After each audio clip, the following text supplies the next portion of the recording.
Assalamualaikum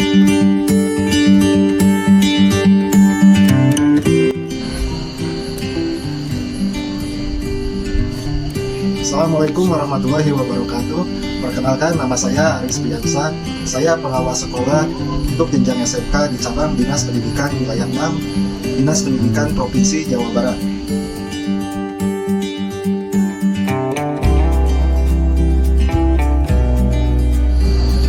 Bapak dan Ibu sekalian, pada kesempatan kali ini saya akan berbagi pengetahuan dan pengalaman baru yang telah saya dapatkan melalui Diklat Komite Pembelajaran Gelombang 3 tahun 2022, yakni mengenai peran pengawas sekolah sebagai pemberdaya. Bapak Ibu sekalian, sebagaimana kita ketahui, tugas pokok dan fungsi pengawas sekolah tercantum dalam Permen Pan RB nomor 21 tahun 2010, yaitu tentang tugas pengawasan akademik dan manajerial pada satuan pendidikan, di mana terdapat 6 kompetensi pengawas sekolah, yaitu yang pertama penyusunan program pengawasan, yang kedua pelaksanaan pembinaan, yang ketiga pemantauan pelaksanaan 8 standar nasional pendidikan, yang keempat penilaian pembimbingan dan pelatihan profesional guru, yang kelima evaluasi hasil pelaksanaan program pengawasan, dan yang keenam pelaksanaan tugas kepengawasan di daerah khusus. Kemudian untuk sasaran supervisi akademik adalah kinerja guru dalam pembelajaran, sedangkan sasaran supervisi manajerial yaitu kinerja kepala sekolah dalam mengelola satuan pendidikan yang dipimpinnya. Dalam Permendikbud nomor 15 tahun 2018 disebutkan bahwa supervisi terhadap guru yang termasuk dalam supervisi akademik dan tenaga kependidikan merupakan tugas kepala sekolah.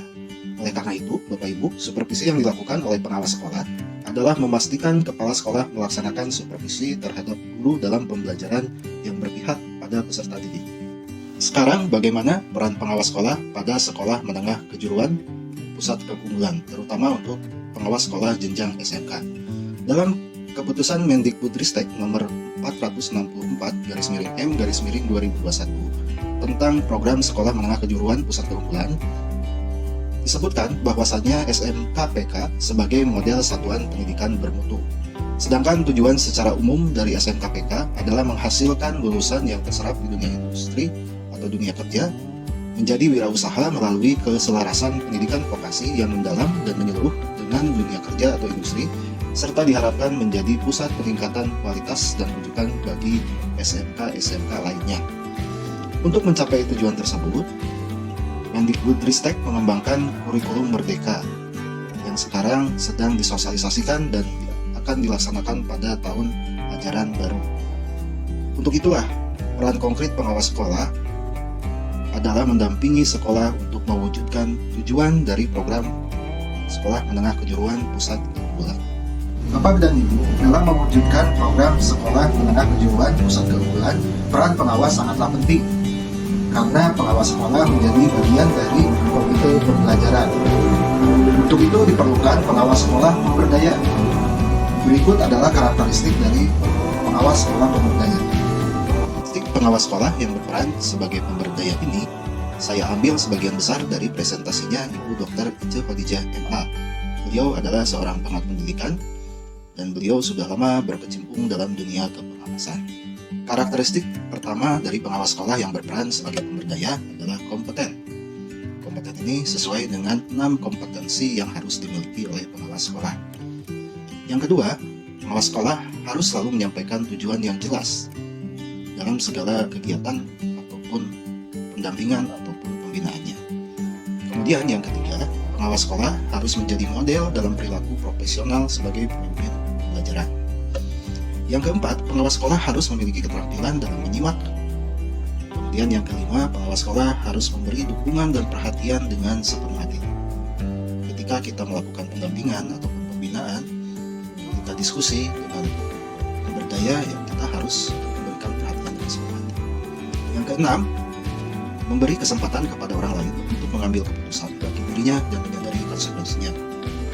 Pengawas sekolah kepada kepala sekolah ataupun guru ataupun warga sekolah, maka harus menstimulus pemberdaya tersebut untuk mengambil keputusan dan menyadari konsekuensinya.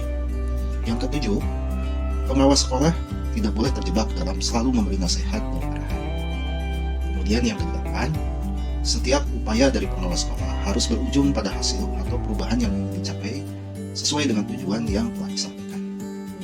Selanjutnya, karakteristik pengawas sekolah yang berperan sebagai pembawa budaya, yaitu yang ke-9, adalah peduli terhadap siapapun, terutama yang diberdayakan dan unsur pendukung yang diberdayakannya.